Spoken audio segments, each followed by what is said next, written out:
Donc généralement, je fais 2 tournages par an qui prennent quelques jours à chaque fois et ça me fait l'intégralité de tout mon contenu sur le web. L'inconvénient de la pub, c'est que quand on fait quelque chose de mal, il n'y a pas je demande le remboursement à Mark Zuckerberg sur Facebook. Et ce qui nous amène le moins de productivité et d'efficacité dans ce que l'on fait, c'est les interruptions. Et disons que comme beaucoup d'outils d'IA, la promesse est incroyable et puis une fois que tu testes l'outil, tu vois tu veux dire, ok, ça marche. C'est pas fou.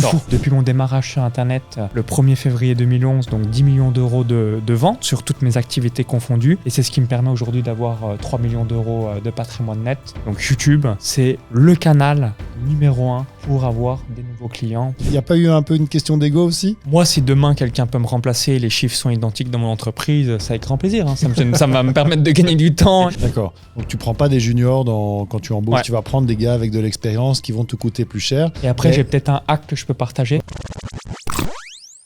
Salut Maxence. Salut Olivier. Merci de m'accueillir chez toi ici en Belgique. Ouais, Je viens tout droit de Tallinn. T'as atterri ce matin à Bruxelles, t'as pris l'avion, ça me fait super plaisir. On va discuter un peu de ton bouquin ici qui est sorti de la patate à 100 patates. Comme tu vois, j'ai des post-it partout. J'ai adoré ton bouquin et on va surtout... L'exemplaire vierge, les amis. L'exemplaire lu. Alors, je vais faire la petite vanne. Tout à fait. On va surtout parler de ton parcours YouTube, puisque tu as une chaîne YouTube, tu en as 2 en fait. Tu as une chaîne sur les paris sportifs, mais qui est pour l'instant en stand-by. Tu ne publies plus de nouvelles vidéos dessus. Elle a très bien fonctionné à une époque. Maintenant, tu as décidé de te recentrer sur ta chaîne YouTube, sur le business en ligne. Tu as 87 000 abonnés à l'heure actuelle sur cette chaîne YouTube. Et tu m'as dit en off que cette année, tu vas faire 1,3 million de chiffre d'affaires. Ouais, entre 1,3 et 1,4 million. Ouais. Super. Et donc justement, dans ton bouquin, à un moment, tu parles de comment choisir le réseau social sur lequel on veut aller, parce que c'est vrai qu'aujourd'hui, on a le choix entre plein de réseaux sociaux. Hein. Il y a encore Threads qui vient de sortir là sur Instagram il y a quelques semaines. En tout cas, en Belgique, ça fait quelques jours. Il y a le Big Five, YouTube, Insta, Facebook, TikTok, LinkedIn. D'accord. Donc dans les réseaux que tout le monde connaît. Et Ouais. là, le réseau que tu viens de m'évoquer, je ne connaissais pas. Ah ouais, voilà. Tu vois, Voilà, mais moi, je connaissais pas. À l'époque de la crise sanitaire, on a vu Clubhouse, Ouais, qui a disparu. que j'avais pas utilisé, mais qui a plus ou moins disparu. En tout cas, il y a des nouveaux Ouais. réseaux sociaux qui ont lieu émergent. très régulièrement. Et donc justement, dans ce Big Five, tu en parles dans ton livre. Quel est le réseau social ou la plateforme numéro 1 que tu choisirais ? Donc le number one, YouTube, les amis.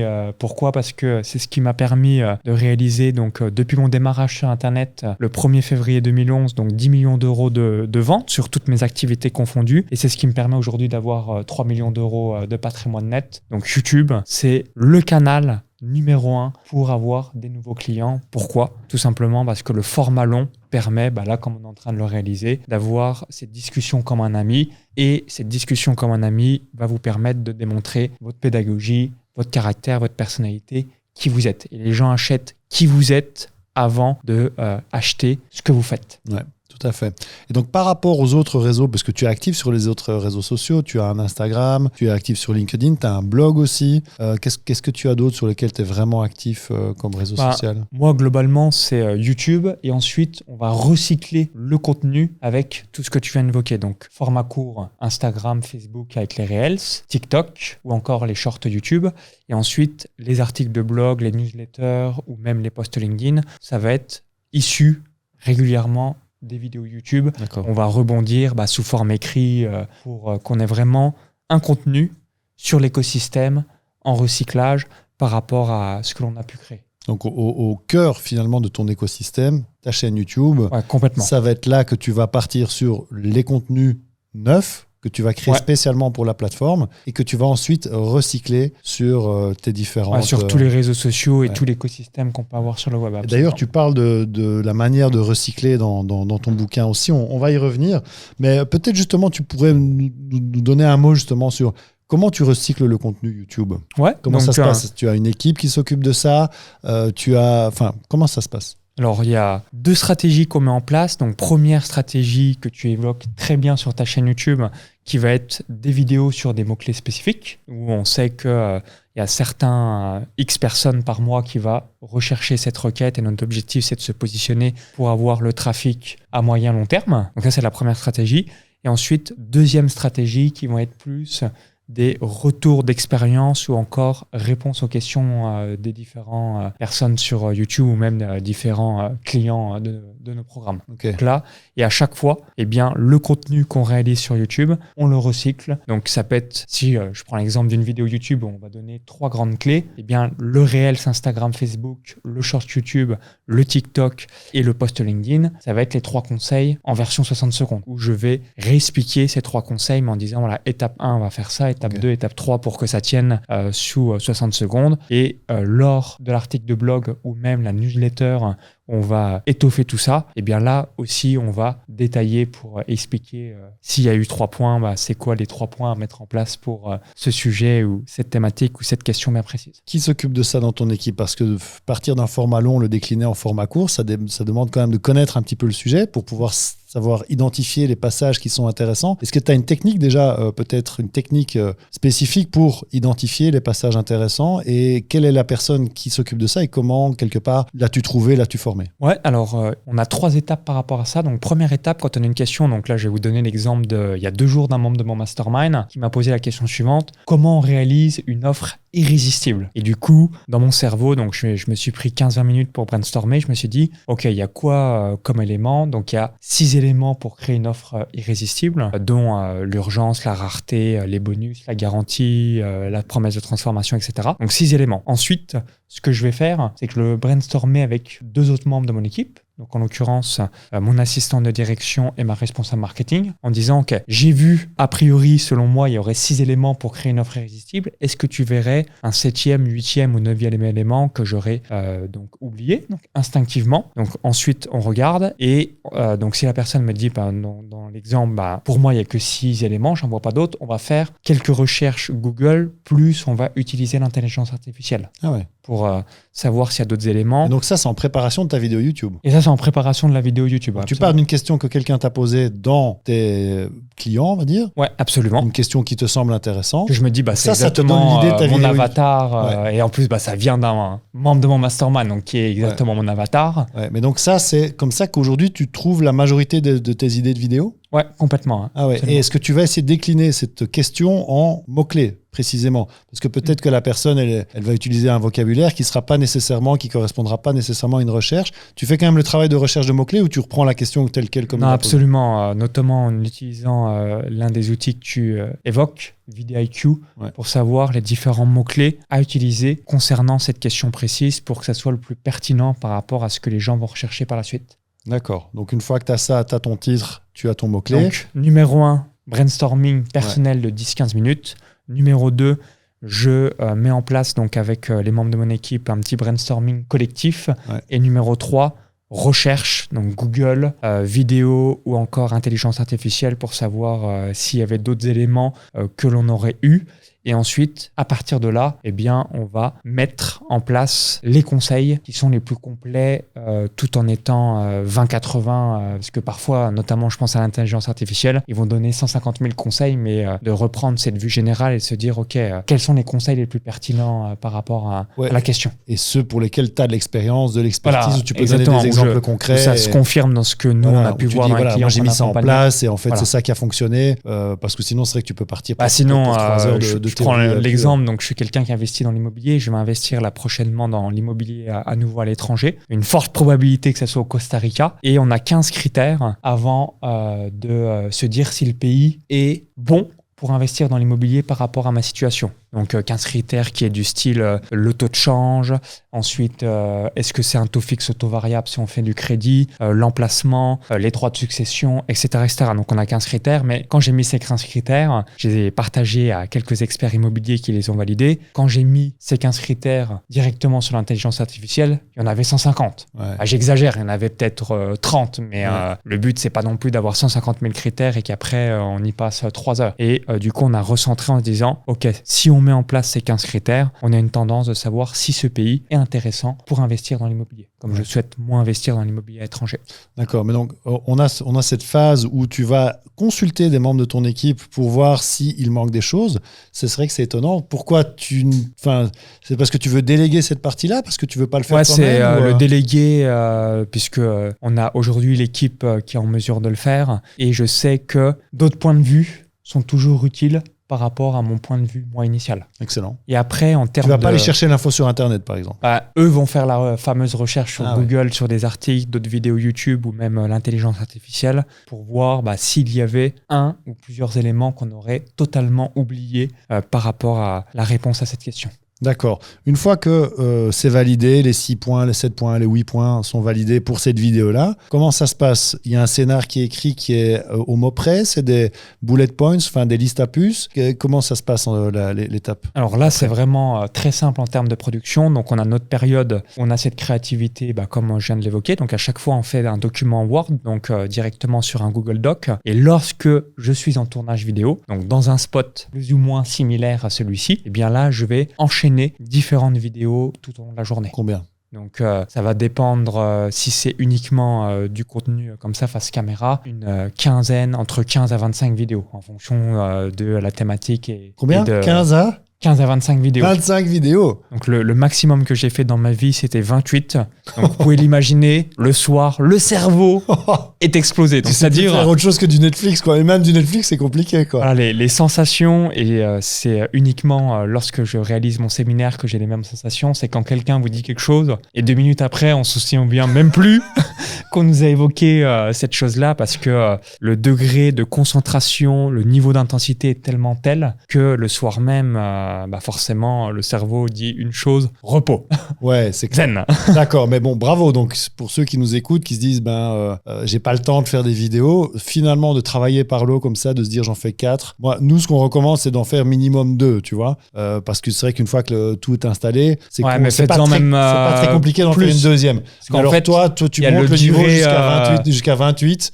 Donc là, ça donne de la perspective quand même de se dire, il y a moyen d'aller jusque-là. Et c'est vrai qu'aujourd'hui, on a passé la journée en tournage ici pour vraiment essayer de capitaliser un maximum sur ta venue à Bruxelles. Et tu m'as dit, on va shooter. On a fait 6 vidéos ce matin. Et moi, c'était gentil pour moi. En démarrant, moi, ce matin, je me suis dit, on va jamais y arriver. J'ai dit à ma femme avant de partir, attends, on a trop de vidéos prévues, je vais pas y arriver. Et puis finalement, ça a très bien fonctionné. On a sorti du très bon contenu. Donc, comme quoi, on peut avoir cette pensée limitante aussi. Et en fait, comme tu l'as dit d'ailleurs, c'est la première vidéo qui est un peu la plus dure, la première phrase. Et puis, une fois qu'on est dedans, on enchaîne. Et le fait d'avoir en plus une équipe technique qui s'occupe de monter, d'installer, etc., ça aide vraiment pour nous à nous concentrer sur le contenu. Pour faire 28 vidéos, c'est ce que tu as mis en place. Évidemment, tout est installé, j'ai juste à parler. Donc, ce qui est évidemment un gros game changer, parce que si je devais aller vérifier est-ce que mon cadrage est bon, est-ce que ma lumière est bon, est-ce que mon son est bon, toutes ces choses-là, je m'en sors pas. Parce qu'imaginez, vous faites quelques vidéos et vous vous rendez compte que vous avez oublié d'appuyer sur votre boîtier pour le son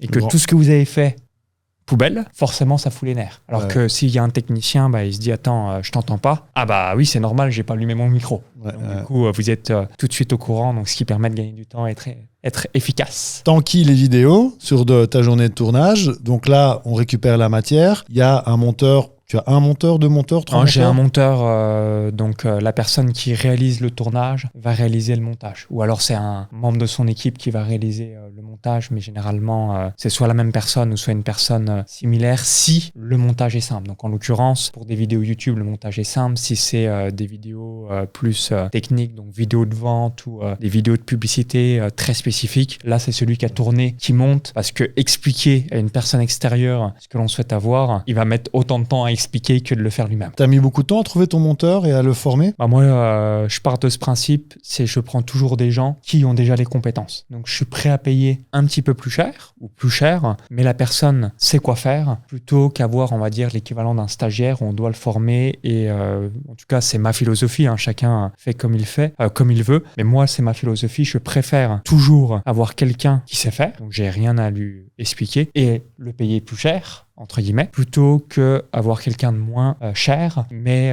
je dois tout lui expliquer puisque il n'est pas formé ou il est peu formé. D'accord. Donc tu prends pas des juniors quand tu embauches comme ça. J'ai aucun. Tu vas prendre des gars avec de l'expérience qui vont te coûter plus cher. Et après, j'ai peut-être un hack que je peux partager, que je vais te partager puis que je partage, c'est qu'aujourd'hui, en termes de mindset, peut-être que c'était mon cas il y a quelques années, on a un mindset monopays. Donc moi, j'ai grandi dans une ferme agricole, justement dans le petit village que j'évoque dans mon livre de la patata sans patate, donc petit village de moins de 100 habitants. Donc forcément, en termes d'état d'esprit, on va raisonner de manière locale, au mieux départementale, en exploit régionale et en grosse star nationale. Aujourd'hui, donc moi je raisonne version Europe ou monde. Donc je suis résident à Tallinn, capitale de l'Estonie depuis avril 2018.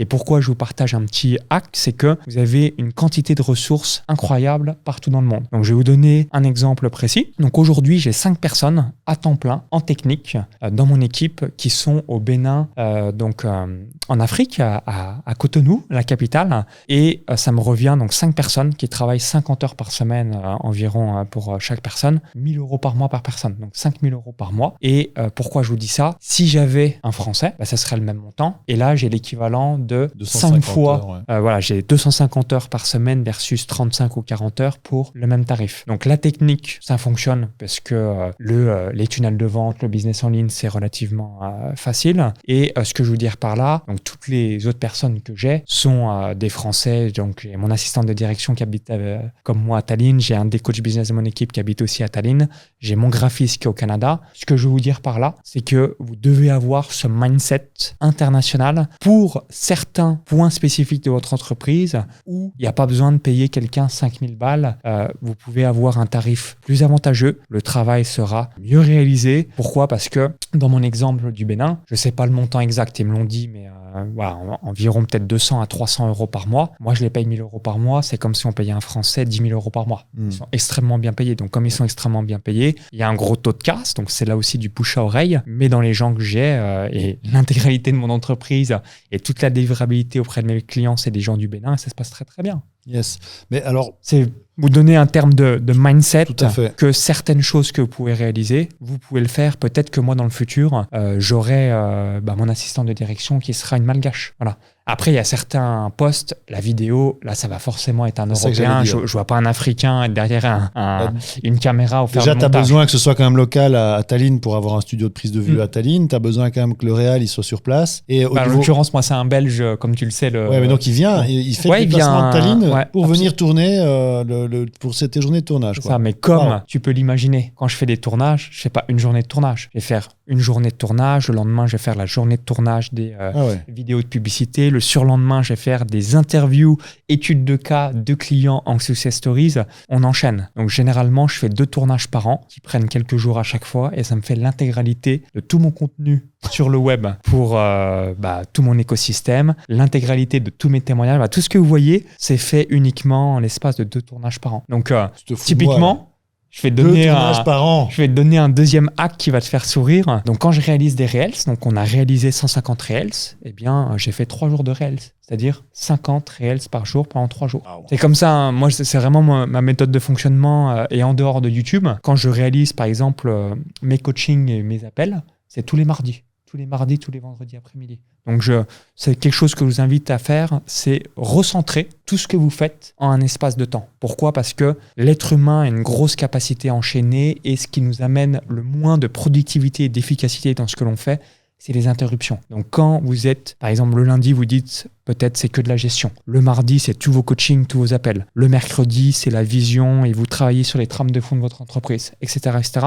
Quand vous êtes en mesure d'avoir un planning qui est plus ou moins répétitif semaine après semaine et qui est mixé dans une demi-après-midi ou une journée tout le temps la même chose, c'est là où vous êtes le plus productif et efficace possible. D'accord, mais donc cette productivité à l'extrême, quelque part, on pourrait qualifier ça pour toi, c'est de te dire, OK, toute ma chaîne YouTube, mes 52 vidéos, j'en publie une par semaine, c'est ça que tu fais? Ouais, absolument. Une parfois 2, c'est quelque part concentré sur 2 journées de tournage, enfin 2 grandes séquences de tournage sur l'année. Donc là, je t'avoue que je suis un peu estomaqué. Et au niveau de la préparation des contenus, donc tu es en liste à puce, t'es pas en prompteur. Alors, d'ailleurs, pour la petite anecdote, ça va te faire halluciner, c'est que les vidéos de vente, j'ai jamais eu de prompteur dans ma vie. Par contre, je fais la technique que tu as réalisée quand on a fait des vidéos. Je vais dire 2 phrases, ensuite 2 nouvelles phrases. Et du coup, quand on voit la vidéo, je pense notamment aux vidéos publicitaires, mais moi, je bug. Je me dis, putain, c'est d'un dynamisme, ainsi de suite, alors que j'ai dit 2 phrases. Ensuite, on a attendu 1 ou 2 minutes le temps que je mémorise les 2 phrases suivantes, tout en mettant de l'intensité, ainsi de suite. Et c'est comme ça qu'on réalise. Et vous le savez, si vous connaissez un petit peu la magie du montage, on peut faire des trucs de dingue, alors qu'à la base, c'était mou ou incroyablement décousu. Approximatif, des E, des A, etc. Au niveau de l'écriture des scénars, donc quand même, tu pars de l'idée. Donc pour l'instant, tes idées, c'est uniquement des membres on va dire tes clients. C'est à partir d'eux que tu pars. Il n'y a pas d'autres techniques que tu utilises pour aller chercher des idées vidéo. J'ai un rédacteur professionnel dans l'équipe. D'accord. Donc tu as un copywriter, un rédacteur qui va s'occuper de quoi? Lui, il cherche des idées pour toi aussi? Il va surtout, entre guillemets, expliquer l'idée. Donc, en l'occurrence, donner les, comment on appelle ça, les détails. Le détail de qui puce ta clé si on dit, on fait une vidéo, comment investir dans l'or et que j'évoque qu'il faut investir sur un ETF, l'ETF GBS. On va expliquer, donc en investissant sur l'ETF GBS, vous avez telle ou telle fiscalité si vous êtes résident français, ou assis sur tel courtier, vous devez ça, investir. c'est ton rédacteur qui va aller chercher les infos. Les infos. Exactement. Et qui va réaliser du coup l'article récapitulatif par rapport à... Donc sur ta journée où tu fais tes 27 vidéos, tu as quand même ces documents avec toi qui te permettent de te rafraîchir la mémoire avant de lancer la vidéo pour quand même venir avec du contenu qui est pas simplement du contenu que tu sors de ton cerveau. Récité et qu'on se dise c'est 3 bullet points et c'est nul. D'accord. Il y a cette chair entre guillemets du contenu qui est donc réalisée par le rédacteur professionnel. Ok. Et tu l'as trouvé comment ton rédacteur professionnel? C'est un mec du Bénin? C'est un Français? Non, ça c'est un Français, c'est un ancien journaliste qui, en faisant une annonce, donc je vous invite à être très pointilleux sur les annonces que vous réalisez, quel type de profil vous souhaitez avoir et l'avantage, quand vous avez une communauté, l'idéal c'est de recruter dans votre communauté. En tout cas, hormis pour la petite anecdote, même la technique du Bénin, la première personne que j'ai recrutée, c'était quelqu'un qui me suivait. Ah ouais. Et en gros, j'ai été interpellé par rapport à la réponse à l'annonce que j'avais fait. Parce que souvent, quand on voit Afrique, on se dit est-ce que la personne aura les compétences, etc. On peut avoir des préjugés. Donc là, je me suis laissé le bénéfice du doute et j'ai vu que c'était une grosse star. Et ensuite, à cette grosse star, je lui ai dit écoute, est-ce que tu as d'autres personnes qui ont un niveau similaire à toi, qui maîtrisent ce que tu fais? Et comme lui, il avait fait l'école d'ingénieur donc informatique à Cotonou au Bénin, et il a ramené ses connaissances et c'est ce qui fait qu'aujourd'hui, on a 5 personnes. Ouais, mais quand tu dis technique, c'est plutôt sur tout ce qui est Internet. Un tourneur de vente, c'est pas la technique vidéo, quoi. On est bien d'accord, pour le Bénin. Ouais, exactement. C'est uniquement WordPress, ClickFunnels, LearnyBox, System.io, le CSS, les mises à jour, technique pure. Ouais, parce que pour ceux qui nous regardent et qui nous écoutent, d'ailleurs, le podcast est disponible sur la chaîne YouTube. Donc, si vous voulez voir Maxence en vrai, je vous invite à aller écouter le podcast sur la chaîne YouTube. C'est vrai que nous, ce qu'on a remarqué avec le Bénin quand on délègue là-bas, c'est qu'il y a quand même un problème de connexion Internet. Quand tu envoies des gros fichiers 4K pour du montage vidéo, donc nous, on a 3 monteurs dans l'équipe. Aujourd'hui, il y a Thibaut, Mélise et donc une personne au Bénin dont j'ai oublié le prénom maintenant. Tu verras qu'au Bénin, c'est pas vraiment facile de trouver des gars qui ont des très bonnes connexions Internet. Peut-être que toi, dans ta team, tu en as. C'est qu'en gros, on leur a dit c'est non négociable. C'est non négociable. Et du coup, ils l'ont mis. Et comment vous pouvez vérifier vous avez un site comme speedtest.net. Ou il y en a une autre aussi, je crois que c'est Frombar. Quelque chose comme ça. Tu demandes qu'il fasse une capture d'écran et qu'il te l'envoie. Voilà.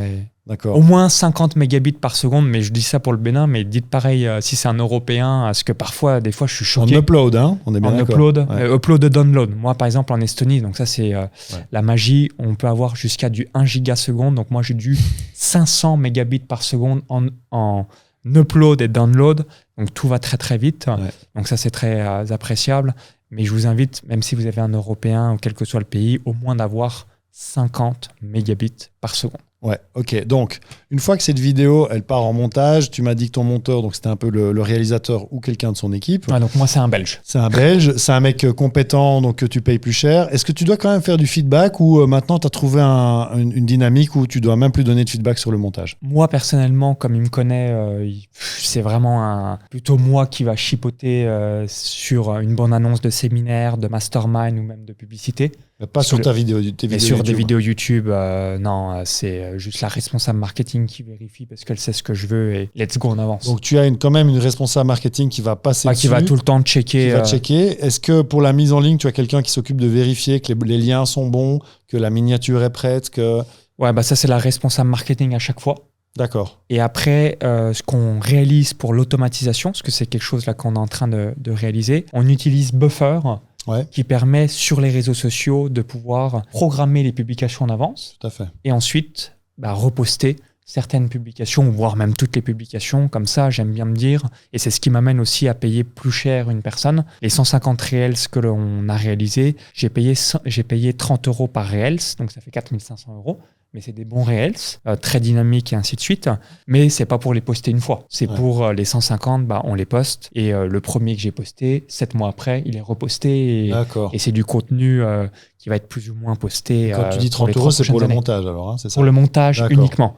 Donc je paye avec les sous-titres, le truc qui pète dans tous les sens. Ouais, voilà. Avec un montage très dynamique et le texte qui défile et puis des images d'insert qui a lieu. Donc toi, tu utilises Buffer pour ça. Il y a aussi Metricool, je trouve, qui est vraiment pas mal. Je sais pas si tu connais, qui permet de diffuser les formats courts. Tu uploads un format court sur Metricool et il va te l'envoyer sur TikTok, sur Insta et sur YouTube Shorts. Ok. Tu vois, et ça, c'est pas mal. Un autre outil là, que je suis quasi sûr que tu dois connaître, qu'on m'a partagé là récemment, que je n'ai pas encore testé, mais quand j'ai entendu la promesse, je me suis dit c'est fabuleux. Si je prononce bien le nom, c'est Opus. Ah oui, Opus. Oui, tout à fait. Opus, qui a priori, tu vas confirmer. Tu mets une vidéo d'un format long d'1 heure et il va te ressortir un ou plusieurs Reels de tes meilleurs conseils ou de tes meilleurs contenus de la vidéo. Donc, je ne l'ai pas encore testé, mais peut-être que tu l'as testé. Mais disons que comme beaucoup d'outils d'IA, la promesse est incroyable. Et puis, une fois que tu testes l'outil, tu vois tu veux dire, OK, ça marche. C'est pas foufou ce qui sort.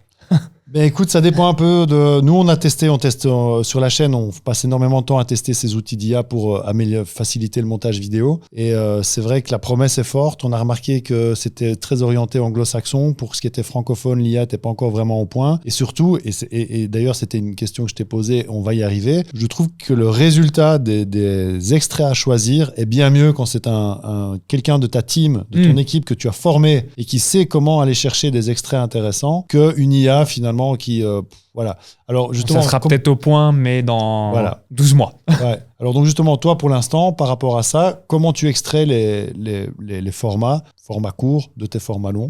Moi, j'extrais pas. En gros, l'extraction, c'est moi qui fais devant la caméra la vidéo au format court. Donc tu récupères pas de tes formats longs? Ah d'accord. Ouais. D'accord. Parce que je pensais qu'en plus des réels que tu avais enregistrés, tu prenais quand même des extraits.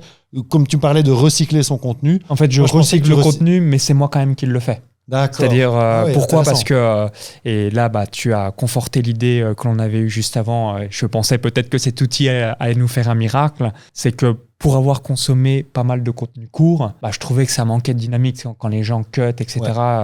Soit il n'y a pas de suite logique, mais c'est normal parce qu'on prend des bouts d'une vidéo. Et je me suis dit, la vidéo, je l'ai faite, je vais juste refaire en format court et en mettant par-dessus du montage, ça va être méga dynamique. Et vous pourrez regarder un petit peu les différents Reels que je réalise. On a des très très bons retours parce que c'est très dynamique, normal. Il y a une suite logique parce que c'est moi qui a fait la vidéo spécifiquement d'1 minute, plus on rajoute un montage derrière. Donc ça fait une vidéo qui est très cohérente et qui a une suite logique avec une fin et ainsi de suite. Et justement, ces réels, tu les tournes le même jour que quand tu fais tes vidéos longues? C'est des tournages séparés? Ou tu dis, tiens, je viens de faire la vidéo longue, je vais enchaîner sur le format réel, on change le cadre de la caméra? Comment ça se passe? Alors moi, en termes de cerveau, je l'ai câblé comme ça, je vais faire une journée que du format long, une journée que des Reels. Ah ouais. Donc, je vais pas, si j'ai fait la vidéo, dire maintenant on fait le Reels. Je dis OK, de toute façon, j'ai fait la vidéo, donc je vois à peu près le thème. Et le jour où je fais les Reels, là, j'enchaîne que du Reels. D'accord. Donc, en gros, je vais faire 7 à 8 Reels, je change de tenue. 7 à 8 Reels, je change de tenue. 7 à 8 Reels, je change de tenue. D'accord, intéressant. Écoute, c'est vrai que c'est pas mal. Nous, la technique qu'on utilise, qui pourrait peut-être intéresser ceux qui nous écoutent, c'est justement de capitaliser sur la vidéo longue, d'aller voir les durées moyennes de visionnage et de regarder où sont les pics dans les durées moyennes de visionnage en dehors des chapitres. Tu vois, parce que tu peux chapitrer, donc là, systématiquement, il y a des pics, mais tu regardes un peu où sont les pics et là, ça montre quand même un intérêt pour ce sujet-là. Et ensuite, on essaie de voir si ça peut être autonome. Et ça, c'est vrai que c'est un peu le problème, c'est qu'on a du mal à à avoir un extrait totalement autonome, intéressant du début à la fin. Et je pense avec une suite logique et qui soit cohérent, c'est ça qui est difficile. Avec le petit twist et tout, enfin, tu vois, avec l'intro percutant. Donc, c'est vrai que finalement, c'est quand même pas mal. Enfin, je pense que ton approche est plus intéressante. Dans la logique de recyclage, le bon réel, ce que j'ai fait une fois, 3 mois ou 6 mois après, vous le repostez et vous le repostez parce que vous savez qu'il y a que 10 à 30% des gens qui vont voir votre publication. Donc, vous pouvez, puis même ceux qui auraient déjà vu, ils vont pas s'en souvenir qu'il y a 6 mois, ils ont déjà vu ce post et ainsi de suite. Donc, vraiment, cette logique de nous, c'est ce qu'on a dans notre entreprise comme philosophie. On fait les choses bien et après, on poste, on reposte, on recycle, on reposte. C'est une de tes forces, vraiment. Et d'ailleurs, comment tu fais pour décliner ta vidéo YouTube en article de blog? Tu as quelqu'un peut-être au Bénin, ça, c'est justement, le fameux rédacteur d'articles que je paye. Ouais. D'accord. Et donc, lui, c'est pas un gars du Bénin? Non, Bénin, c'est uniquement la pure technique. D'accord. OK. Donc là, tu as quelqu'un qui récupère la vidéo, qui en fait un article de blog. Tu vas intégrer ta vidéo dans l'article. Tu vas aussi en faire une newsletter. Alors, tu vois, un mail, souvent aussi dans l'article que l'on a aussi dans le livre. Donc, ça va être les petites fiches synthèse que je fais où il y a les petits bullet points. Donc, ça, on le met dans l'article. Et c'est pour ça que dans l'ouvrage, quand vous le lirez, vous avez plein de petites fiches synthèse qui permet pour nos amis hibou, ceux qui aiment bien un petit peu, ce qui est mon cas, les chiffres, les tableaux, etc., d'avoir tout simplement cette structuration avec cette synthèse. Est-ce que tu as un peu une idée de l'impact de tes formats courts par rapport à tes formats longs? Parce que par rapport justement à ton chiffre d'affaires, comment tu vois les formats courts? Est-ce que tu arrives un peu à monitorer ça, à voir quels sont les retours sur investissement? Puisqu'aujourd'hui, sur les formats courts, on ne sait pas vraiment faire d'appel à action. Sur YouTube Short, c'est fini, on n'a plus de lien sortant. Instagram, ça a toujours été le cas, c'est vraiment des chiens, il y a juste le lien en bio. Et TikTok, c'est le même acabit aussi. Donc, comment faire pour vraiment... Pour le chiffre d'affaires, non, on n'a rien qui le mesure aujourd'hui. En gros, nous, notre philosophie, c'est que le format court, ça permet d'avoir l'attention de quelques secondes d'une personne. On a regardé, et vous pouvez voir on va prendre l'exemple de Coca-Cola. Eux, ils sont prêts à payer des millions pour avoir leurs panneaux un petit peu partout dans un bar et ainsi de suite, parce qu'on sait qu'à chaque fois que la personne pense à vous, donc pense à votre marque. Vous avez déjà entendu cette statistique qui est vraie, il faut à peu près 7 fois pour que la personne commence à donner son autorisation en termes de confiance envers une marque. Donc quand vous l'avez vu une fois, 2 fois, 5 fois, 10 fois, 15 fois, là il y a la vraie relation de confiance. Donc le format court, je le vois plus à aujourd'hui, j'ai pensé quelques secondes à Olivier Juprel, ou j'ai pensé quelques secondes à Maxence Rigotier. C'est comme ça qu'il faut que vous voyez les personnes pensent à vous quelques secondes. Et c'est ce qui fait la répétition, le conditionnement. Si je vous dis marque de sport, il y a une immense probabilité que instinctivement vous allez penser Nike, Adidas, Puma. Si je vous dis fast food, quasiment impossible que dans le top 3 vous pensez pas à McDo. Parce que c'est la répétition, jour après jour, mois après mois, le conditionnement de la marque qui fait que quand il y a un mot-clé qui arrive, boum, on pense à vous. Et l'objectif dans votre industrie, à votre échelle, à votre niveau, c'est d'avoir tout ça. Donc moi, quand le mot-clé que j'aime bien dire, donc si vous devez retenir une chose de moi, tunnel de vente, tunnel de vente, tunnel de vente. Donc quand les gens pensent tunnel de vente, en tout cas c'est ce qu'on fait et c'est ce qu'on répète systématiquement. Maxence Rigotier, Maxence Rigotier, Maxence Rigotier. Ah oui, génial, c'est superbe. Alors justement, je me disais, toi qui es un extrémiste de la productivité, en tout cas par rapport à moi, mais pourtant j'essaie de faire gaffe aussi à vraiment valoriser le temps que je passe. Si tu consacrais la journée que tu passes sur tes formats courts à créer des formats longs, c'est une question finalement de coût d'opportunité, quoi, tu vois. Est-ce que tu n'aurais pas encore plus d'impact que... Si je passais le temps que je passe dans les contenus courts sur faire davantage de formats longs. Plutôt que de faire un jour format court, un jour format long, 2 jours de format long. Est-ce que tu ne penses pas qu'il y a un coût d'opportunité finalement à consacrer une journée entière à faire des formats courts et que si tu consacrais cette journée-là à faire des formats longs, tu auras encore plus d'impact sur ton chiffre d'affaires à la fin de l'année? Alors, oui et non. Par rapport à cette question, et je vais détailler. Donc oui, tu as 100% raison. Et pourquoi le non? C'est le côté, aujourd'hui, malheureusement, c'est comme ça, les algorithmes. Donc je pense sur les réseaux sociaux, ce qui n'est pas forcément le cas de YouTube, mais je pense à Facebook, Insta, LinkedIn, TikTok, vont mettre davantage en avant le format court. Donc du coup, avoir aucun format court de moins de 60 secondes, uniquement des photos, des posts, eh bien, on a un reach qui est extrêmement faible. Donc c'est aussi s'adapter à la plateforme et c'est pour ça que je le fais. Si ça dépendait que de moi, moi j'ai démarré sur Internet le 1er février 2011. On va dire que les Reels, les formats courts ont vraiment eu le vent en poupe, on va dire, à partir de 2021, même s'ils existaient Avant, évidemment, j'ai fait 10 ans sans format court. Ouais. Ça m'arrangeait. Je préfère faire des formats longs que de faire des formats courts. Maintenant, je sais que la seule chose qui ne change pas, c'est le changement. Donc, c'est important d'avoir cette empathie de l'algorithme de la plateforme. Donc, c'est pour ça qu'on fait aussi des formats courts. C'est pour s'adapter au format et surtout à la plateforme, à l'algorithme. Même si on continue, évidemment, il faut toujours faire des contenus longs parce que personne ne va vous donner 3 000, 5 000, 15 000, 20 000 balles avec une vidéo de 60 secondes. C'est l'instauration de la confiance sur le long terme. Mais pour avoir cette confiance, c'est aussi capter l'attention avec ce format court sur des personnes qui ne nous auraient pas vus parce que l'algorithme lâche les vannes quand on fait des formats inférieurs à 60 secondes. Ouais. Et en même temps, c'est vrai que on n'a plus l'algorithme, tu vois, d'Insta quand ils ont lâché les réels, où là, c'est vraiment ça cartonne. Ouais, là, c'était extraordinaire. Bon, c'est beaucoup moins maintenant, comme fini. dans tout. TikTok, c'est un peu ça aussi. Les shorts YouTube, ouais. Donc, enfin, pour toi, ça reste quand même un incontournable, mais peut-être plus pour Instagram. Alors, du coup, c'est vraiment là que tu dis que par rapport à une photo ou à un carrousel, le réel va vraiment avoir plus ça, vous pouvez le tester sur votre compte, absolument. Ouais. Et donc, finalement, comme tu fais un format court sur Insta, tu dis, je peux le décliner en short et je peux le décliner en TikTok, quoi. C'est plutôt comme ça. C'est exactement la même vidéo. Donc, la même vidéo, Reels Insta, Short YouTube, post LinkedIn, où je upload la vidéo et on fait copier-coller du texte, TikTok. Et j'ai même un groupe Telegram, donc on fait aussi le post dans mon groupe Telegram privé. Après, quand on a eu une interview qui est publiée sur la chaîne YouTube d'une YouTubeuse américaine qui, elle fait 10, 15, 20 millions de vues par format court. Et elle explique à quel point c'est essentiel pour elle de vraiment créer des formats courts par plateforme, puisque les habitudes des utilisateurs sur un format shorts seront pas du tout les mêmes que sur un réel Instagram, seront pas du tout les mêmes que sur TikTok. L'âge de la population sera pas la même non plus sur TikTok que sur YouTube. Et donc, elle décline carrément, elle crée des vidéos sur le même thème, mais pas du tout la même structure, pas du tout la même accroche, etc. En fonction, donc là, ça devient vraiment bon pour... Là, c'est un bon conseil, mais toujours prendre un conseil que quelqu'un vous donne par rapport à votre niveau et son niveau. Ouais. Forcément, si vous faites des vidéos à 10 millions de vues, ça vaut le coup de faire un format par plateforme, donc un format LinkedIn, un format TikTok, etc. Si vous êtes comme moi ou comme énormément d'entrepreneurs, créateurs de contenu, coachs, consultants, formateurs, si vous faites quelques centaines ou quelques milliers de vues, ne perdez pas de temps à faire ça. Pourquoi ? Parce que votre retour sur investissement sera malheureusement négatif. Ouais, je trouve aussi, et surtout par rapport à des formats courts où finalement on se rend compte quand même que c'est bien pour la visibilité, pour un peu de notoriété, mais c'est pas là qu'on convertit. Si vous vendez un coaching à 3 000, 5 000, 10 000, 50 000, 20 000, c'est évident que sur des formats courts, ça va être compliqué. Ouais. Ok, bon, mais super, c'est vraiment intéressant. Alors maintenant, par rapport à justement tout ce qui est création de miniatures,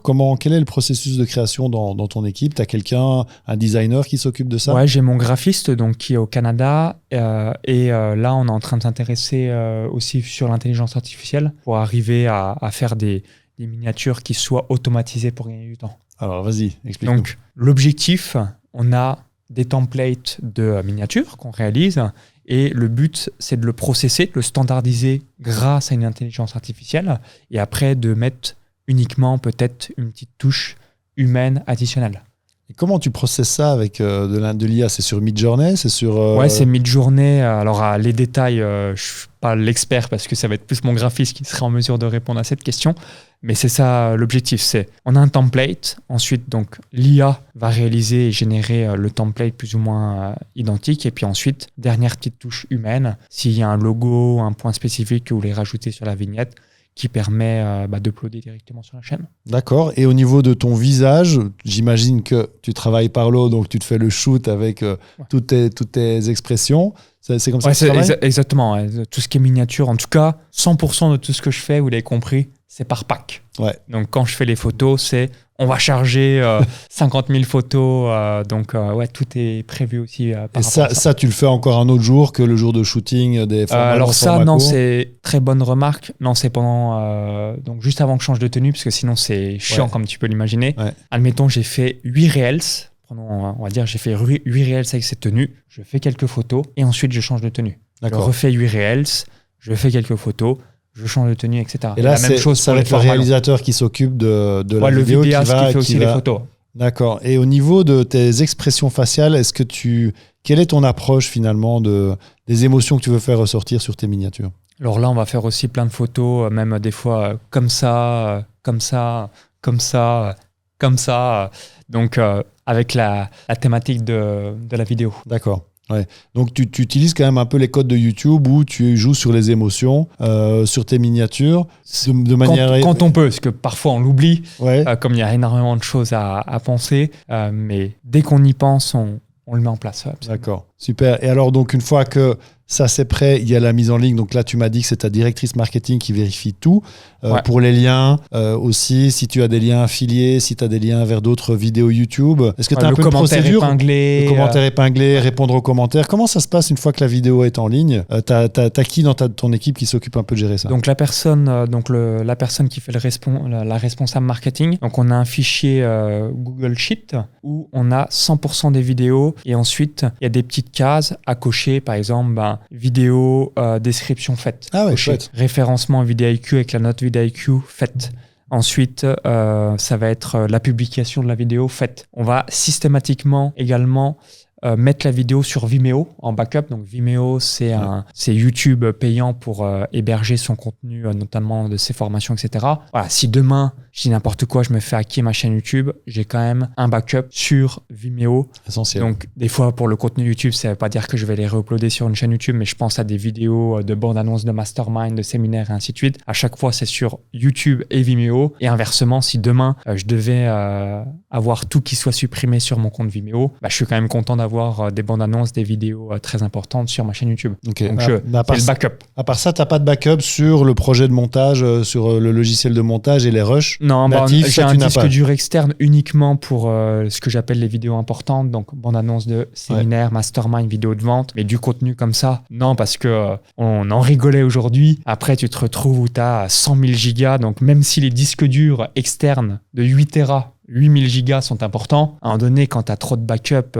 j'ai d'ailleurs 4 disques durs externes de 8 Tera, 8000 gigas, ce qui fait 32 000 gigas. Donc, vous l'avez compris, on priorise vraiment ce qui est important, donc les versions finales, mais avoir les rushs et ainsi de suite. Je l'avais sur un disque dur externe et en fait, le jour où tu veux le refaire, tu dis en fait, ça va être plus simple de retourner les vidéos que de reprendre les rushs. Tu sais plus ce que tu as pris. Tu vois, je veux dire. À un moment donné, c'est un peu comme un déménagement d'un appartement ou une maison. Tu dis, allez, on déblaye tout, jette tout. Ça va être plus intéressant de refaire neuf que de faire du tri. Il y a trop. Bon, mais c'est intéressant parce que nous, on n'a pas cette approche-là, mais je comprends tout à fait. Nous, on essaye quand même de garder au moins les rushs qui sont utilisés dans le montage. C'est possible aujourd'hui, tu vois, de dire, OK, tous les blancs qu'on a coupés, ça, tu les gardes pas, mais tu gardes au moins les rushs du montage. Tu gardes le projet du montage. Comme ça, tu peux le réouvrir et si tu veux changer un titre à un moment pour justement un export en vertical, tu veux changer quoi que ce soit, tu peux le faire. Et on a mis en place un NAS qui permet d'en fait avoir un serveur internet, tu vois, où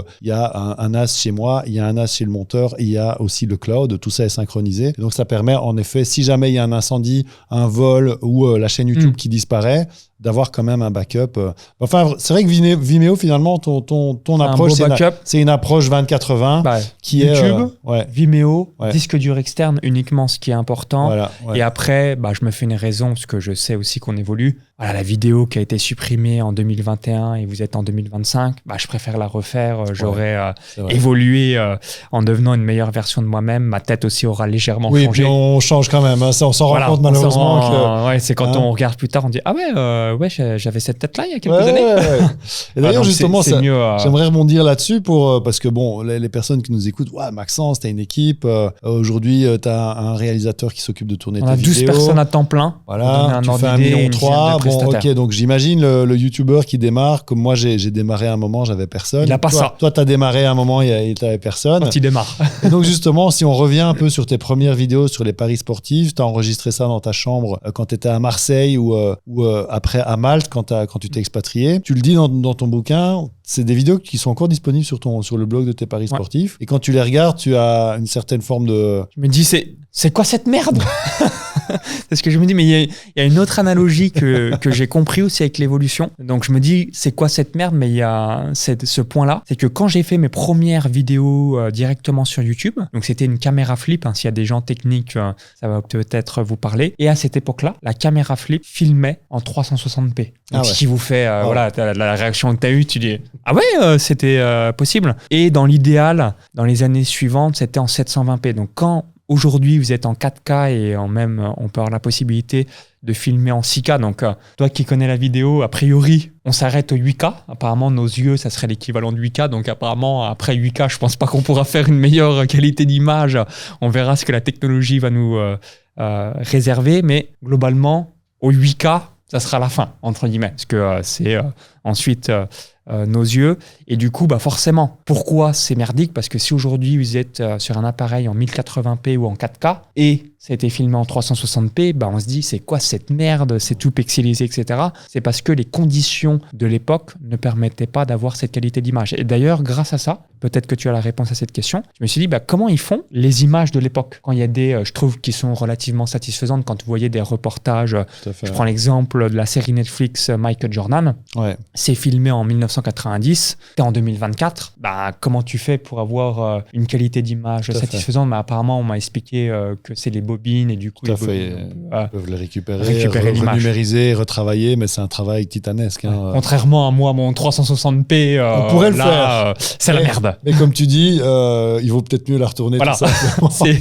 c'est mieux de la retourner. Mais ok, mais donc justement, par rapport à ça, est-ce que quand tu t'es lancé sur YouTube, tu étais à l'aise comme tu l'es aujourd'hui face caméra? Est-ce que tu parlais facilement? Est-ce que c'était facile pour toi de lancer ta chaîne YouTube? Non, horrible.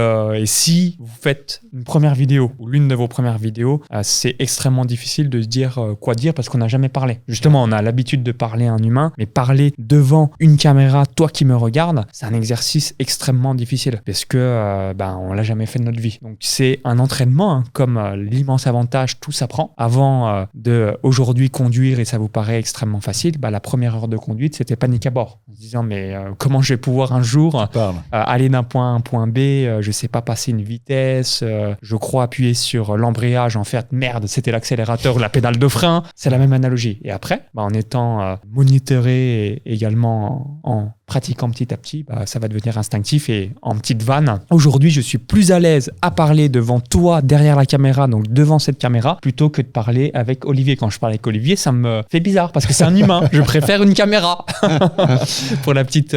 C'est marrant, c'est marrant. Pourtant, justement, t'expliques que c'était pas évident pour toi au début ici dans ton livre et que tu as vraiment dû sortir de ta zone de confort. Enfin, tu as vraiment dû, c'est ça, mettre les mains dans le cambouis et essayer d'apprendre à faire ces vidéos. Tu n'avais pas un bon son, tu n'avais pas une bonne image, ça résonnait dans la pièce dans laquelle tu enregistrais. Donc, il faut faire et c'est ça que peu de gens arrivent à comprendre et c'est l'une de mes grandes fiertés. Et peut-être que là, vous dites, ok, tu as un beau costume, etc.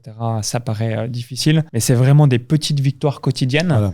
Qui ne font pas rêver, mais qui amènent à des gros résultats. Et quel que soit ce que vous avez entrepris dans votre vie, j'aime bien donner l'exemple de la langue étrangère. Si vous savez parler une langue étrangère, la première fois, vous savez rien dire. Et à force de pratiquer, d'apprendre, d'avoir un prof qui va vous expliquer les bonnes prononciations, ainsi de suite, quelques mois à quelques années plus tard, vous avez soit un niveau intermédiaire, si c'est au bout de quelques mois et en fonction du temps et de votre implication, à devenir totalement bilingue. Et on se dit, wow, comment c'est possible que tu saches parler parfaitement si vous avez appris soit le japonais, l'espagnol, l'allemand, l'arabe ou quelle que soit la langue. Et c'est la même analogie à voir dans n'importe quoi. On aimerait, c'est comme la personne qui n'a jamais tapé dans une raquette de toute sa vie, elle aimerait être Rafael Nadal, Novak Djokovic ou Roger Federer. La réponse est non. Tu vas taper soit à côté de la balle, soit tu vas vous mettre en l'air, ça va être du grand n'importe quoi. C'est normal puisque tu n'as jamais tapé dans une raquette de ta vie. Et en pratiquant, quelques mois, quelques années plus tard, soit tu auras un très bon niveau, voire un excellent niveau régional, national, et c'est ça la magie des petites victoires quotidiennes en pratiquant. Tout à fait. J'espère vraiment que ça va inspirer les personnes qui nous écoutent, qui hésitent à lancer leur chaîne, qui tâtonnent, qui se disent oui, mais bon, je suis pas à l'aise face caméra, je sais pas quel matériel utiliser, et puis j'ai peur que les gens se moquent de moi, parce que finalement, on s'en fout de ce que les gens pensent de vous. Go, go, go, les amis. Ouais. Et puis vous pouvez aller voir les premières vidéos de la chaîne Stratégie Vidéo, c'est assez facile. Vous pouvez les classer par ordre chronologique. Là aussi, on se dit, Olivier, c'est quoi cette merde? Ouais, bien sûr. Voilà. Et encore, il y a des vidéos. Et c'est inspirant. de se dire l'évolution. Voilà. Et j'imagine Olivier, dans 3-4 ans, va se dire, attends, la vidéo là, la plus ancienne de ta chaîne, c'était ça? Et là, t'es à ce niveau-là? Comment t'as fait? La magie des victoires quotidiennes. Donc vraiment, allez jeter un œil. Allez jeter un œil aussi au blog de Maxence sur les paris sportifs pour voir les premières vidéos. Vous allez voir l'évolution. Et donc, ça ne t'a pas empêché aujourd'hui d'avoir une chaîne YouTube avec 87 000 abonnés, de faire 1,3 million de chiffre d'affaires. Donc bravo. Depuis le démarrage, 10 millions, réussite. Je me dis, si je m'étais empêché de croire en moi et de passer à l'action, donc c'est imparfait, mais on le fait quand même, j'aurais pas 3 millions d'euros de patrimoine net, 10 millions d'euros de vente depuis mon démarrage le 1er février 2011 et aujourd'hui un petit peu plus de 1,3 million au cours des 12 derniers mois. C'est la magie, comme vous pouvez l'imaginer, une nouvelle fois de passer à l'action. Ouais, et donc vraiment, dites-vous que c'est pas nécessaire d'avoir une équipe comme Maxence a aujourd'hui. Nous aussi, chez Stratégie Vidéo, on est 10 dans l'équipe. Donc c'est vrai que ça donne un certain confort, mais moi j'ai commencé avec rien, avec juste ma caméra. Le smartphone. Toi, la même chose. Et en plus, nous à l'époque, il n'y avait même pas les smartphones. Caméra flip. Voilà, c'est ça. Et d'ailleurs, tu en parles dans ton bouquin, essayer d'apprécier le processus tout au long de la chaîne YouTube. Même s'il n'y a pas de vues au début, même s'il n'y a pas d'abonnés, finalement, tomber un petit peu amoureux du process. Hein, tu en parles dans le livre aussi. C'est vraiment important, apprécier le fait de faire des vidéos, de développer des nouvelles compétences. Déjà rien que ça, d'apprendre à parler face caméra, d'apprendre à utiliser une caméra, à faire un montage, à la diffuser sur la chaîne. C'est des compétences que vous allez développer et puis vous allez avoir des bonnes surprises. Moi aujourd'hui, quand j'ai lancé ma chaîne YouTube, j'aurais jamais imaginé avoir Maxence en interview sur le podcast. Donc ça, c'est aussi des belles surprises qui vont arriver. Tu aurais imaginé avoir 200 000 abonnés? Ben non, voilà, tu vois, pas du tout. Moi, je voyais les mecs avec 200 000 abonnés, je me disais waouh, c'est incroyable. Et puis bon, voilà, aujourd'hui, c'est comme ça. Donc, vous allez avoir des bonnes surprises aussi. Et franchement, se lancer finalement de manière imparfaite, c'est la meilleure manière d'avancer. Et je trouve que t'es un exemple qui incarne vraiment la réussite avec un démarrage qui était imparfait, quoi. Je voulais juste avoir un petit mot sur la publicité versus le trafic organique, parce que tu fais de la publicité, tu fais du trafic organique et tu en parles très bien dans le bouquin, justement. On a beaucoup de vues rapidement avec la publicité, mais on crame pas mal de blé. Il faut vraiment avoir une gestion très importante de son flux financier, sinon on peut vite être dans la merde avec la pub. Alors que le trafic organique, au début, on n'a pas de vue, on doit faire un peu tout soi-même, mais au moins, ça coûte rien. Est-ce que tu peux justement peut-être un peu rebondir sur ça et dire quel est ton point de vue et concrètement, comment ça fonctionne aujourd'hui avec ta chaîne YouTube? Est-ce que tu payes pour avoir des vues sur certaines vidéos? Enfin, comment ça fonctionne? Donc pour moi, le contenu organique, vous devez avoir en analogie comme un potager ou même quand vous plantez un arbre. Donc quand vous plantez vos légumes pour avoir la récolte ou quand vous plantez un arbre, ça prend un laps de temps pour avoir les premiers fruits de ce que l'on a récolté. Donc ça, c'est vraiment ce qu'il faut que vous ayez en tête. Et si vous ne commencez, donc le meilleur moment, c'était il y a 10 ans, le deuxième meilleur moment, c'est maintenant. Pourquoi? Parce que chaque vidéo, chaque action que vous entreprenez, c'est un nouvel actif et surtout, ça va vous permettre de progresser et petit à petit, de vous faire découvrir et ainsi de suite. Et ensuite, la publicité, en analogie, c'est comme avoir un Karcher. Donc, quand vous avez une belle offre, une belle publicité, tout de suite, vous allez pouvoir être diffusé au plus grand nombre. Cependant, l'inconvénient majeur de la publicité, c'est que c'est très instable. Donc le contenu organique, c'est l'inverse. Ça va plutôt être comme ça.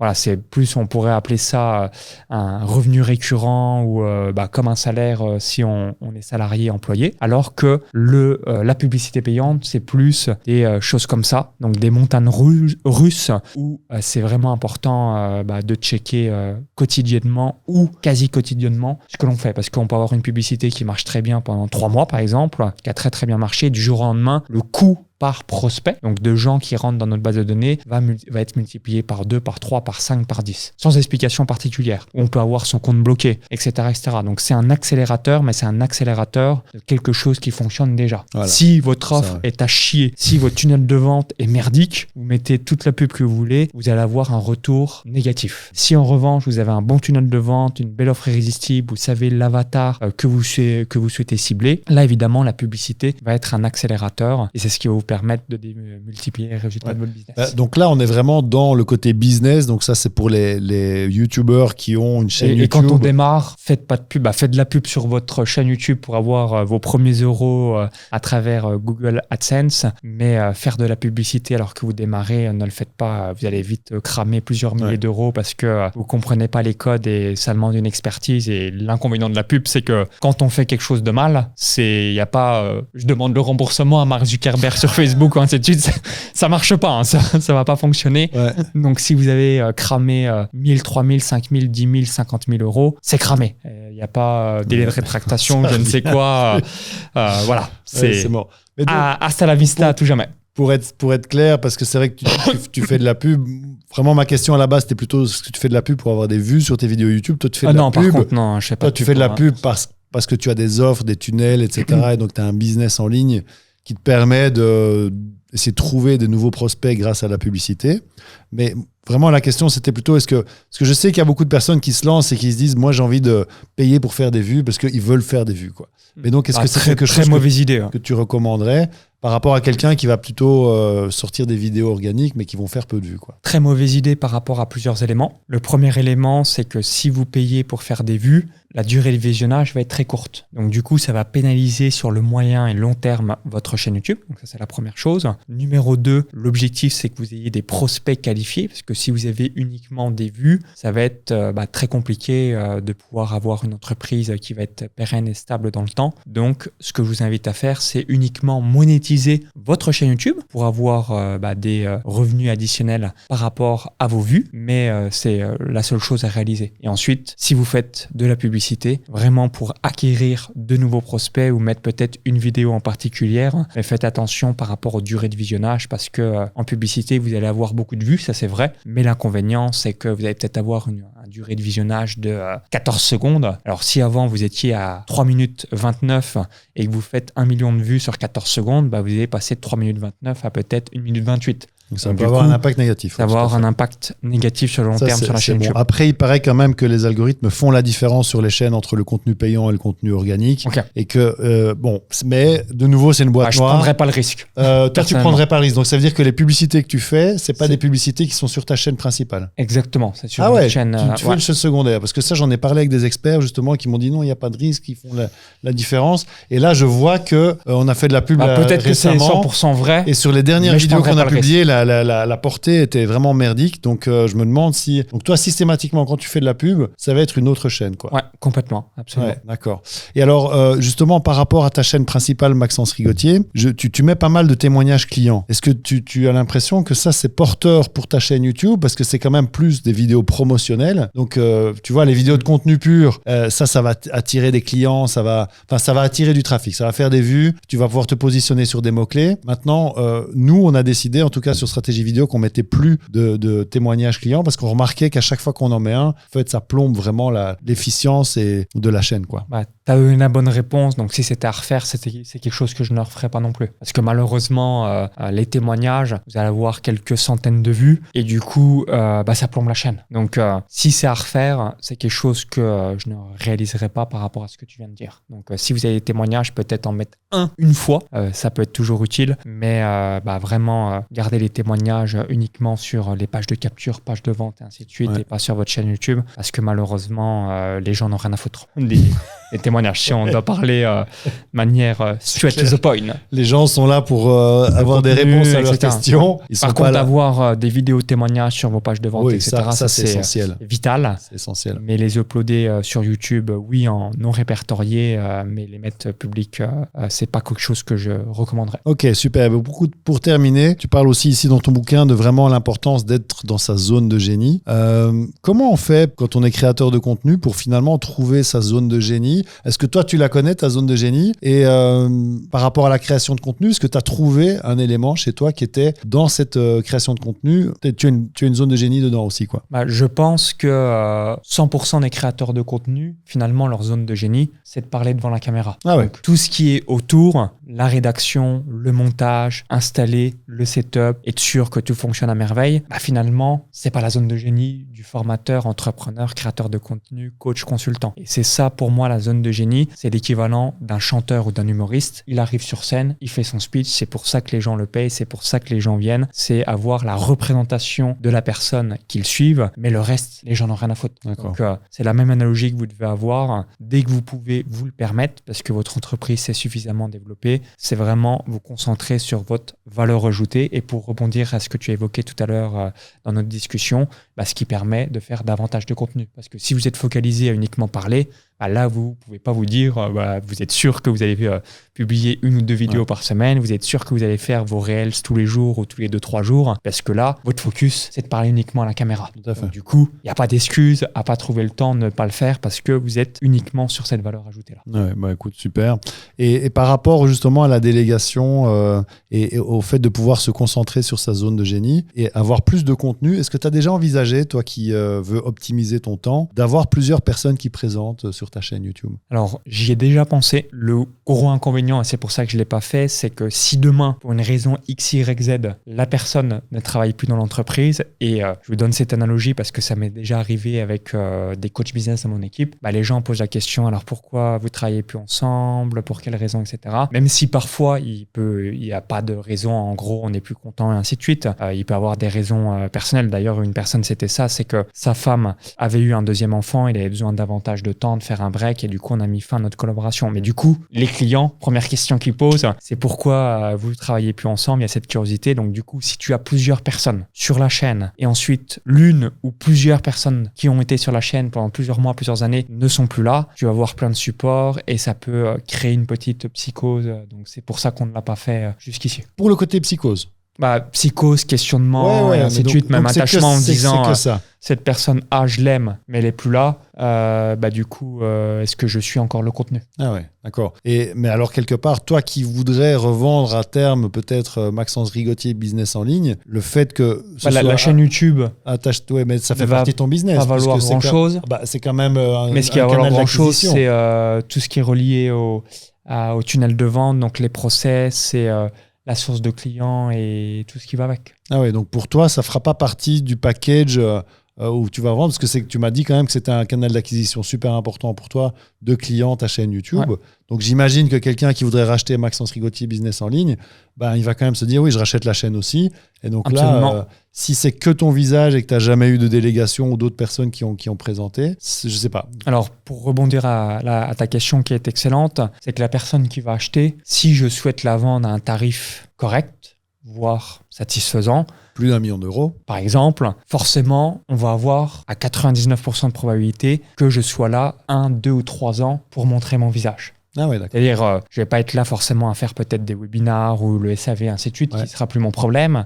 Mais en tant que représentation de la marque, il y a une immense probabilité que dans le deal, ça soit le cas. Parce que la majorité, et là, c'est tout à fait possible dans la négociation, parce que ça vous devenez, entre guillemets, salarié de votre entreprise, mais c'est du salarié tranquille. S'il y a juste à parler devant une caméra, donc qui est la fameuse zone de génie que je viens d'évoquer il y a quelques instants, ça va. Et que vous revendez votre entreprise X centaines de milliers d'euros ou X millions, ça reste très 20-80, puisque tout le reste, vous ne le faites plus. Vous ne faites plus la vision, plus les process, plus le done for you des clients. C'est juste, vous gardez ce travail de représentation directement sur vos réseaux sociaux et directement sur la chaîne YouTube. D'accord, mais donc il n'y a pas une question un peu d'ego, de vouloir rester au centre de l'attention et de se dire ok, Maxence Rigotier, moi j'ai pas envie de céder la place non plus à quelqu'un qui va prendre peut-être trop de place dans mon business et que finalement, il n'y a pas eu un peu une question d'ego aussi? Moi, si demain quelqu'un peut me remplacer, les chiffres sont identiques dans mon entreprise, c'est avec grand plaisir. Ça va me permettre de gagner du temps et tout simplement d'économiser les journées de tournage et ainsi de suite. C'est que la réalité, c'est l'avantage et l'inconvénient du personal branding. L'inconvénient, c'est que c'est extrêmement difficile à revendre parce que c'est attacher notre personne. Et l'avantage, en étant un tel total inconnu, j'arrive à avoir une entreprise qui réalise un un chiffre d'affaires correct avec une marge très importante. C'est aussi un peu oui, et puis on voit la magie. Une entreprise comme Porsche qui est hyper connue, tu vas regarder le nombre d'abonnés qu'ils ont sur les réseaux sociaux. Je crois que sur Instagram, ils ont 60 000 abonnés, Porsche, tu vois. Ouais. Donc finalement, personal branding, ça permet. Donc le personal branding, c'est quand on est à son nom, Maxence Rigotier, Olivier Juprel, ça permet quand même de fidéliser une communauté plus importante. Les gens ont plutôt envie de s'abonner à un nom, un prénom, à une personnalité qu'à une marque, puisqu'ils savent que s'ils s'abonnent à une marque, c'est surtout parce que la marque va leur vendre des trucs derrière, quoi. Absolument. Et souvent, la marque, justement, comme il n'y a pas d'humain derrière, si on reprend l'exemple que tu as évoqué, Porsche, comme il n'y a personne à qui on s'identifie, t'as pas envie, entre guillemets, de t'abonner à quelqu'un.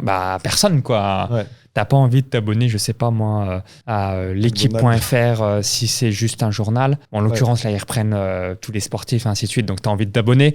Mais s'il n'y a pas un humain derrière, et je prends l'exemple, est-ce que t'as envie de t'abonner à un compte d'une marque d'eau? Est-ce que t'as envie de t'abonner à une marque de dentifrice? Non, parce que t'en as rien à foutre, entre guillemets. Tu l'achètes parce que tu en as besoin dans ta consommation personnelle, mais à suivre sur les réseaux sociaux. Et c'est d'ailleurs un conseil que je donne souvent à des entrepreneurs que j'accompagne, qui ont une marque et qui réalisent plusieurs millions, tout est top. Donc eux, c'est l'inverse. C'est excellent puisque c'est revendable, tout est bien structuré, mais sur les réseaux sociaux, ils sont pathétiques. Souvent, ils ont...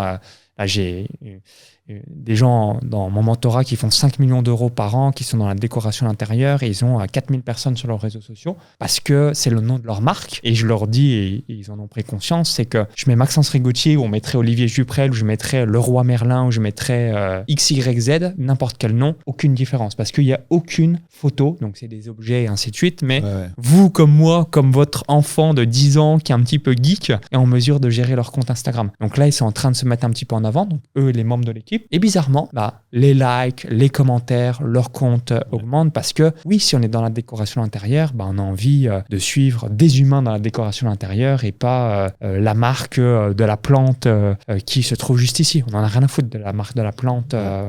Si on prend l'exemple de Jardiland, on en a rien à foutre de Jardiland. On veut plutôt la personne qui est paysagiste ou qui réalise son potager et à qui on peut s'identifier dans son histoire, son storytelling, ses valeurs. Et ensuite, si elle a une marque, ça c'est top, mais c'est toujours, rappelez-vous, les gens achètent qui vous êtes et après ce que vous faites. On conclut là-dessus. Avec plaisir. Merci Maxence. À bientôt. Salut. Et vive YouTube.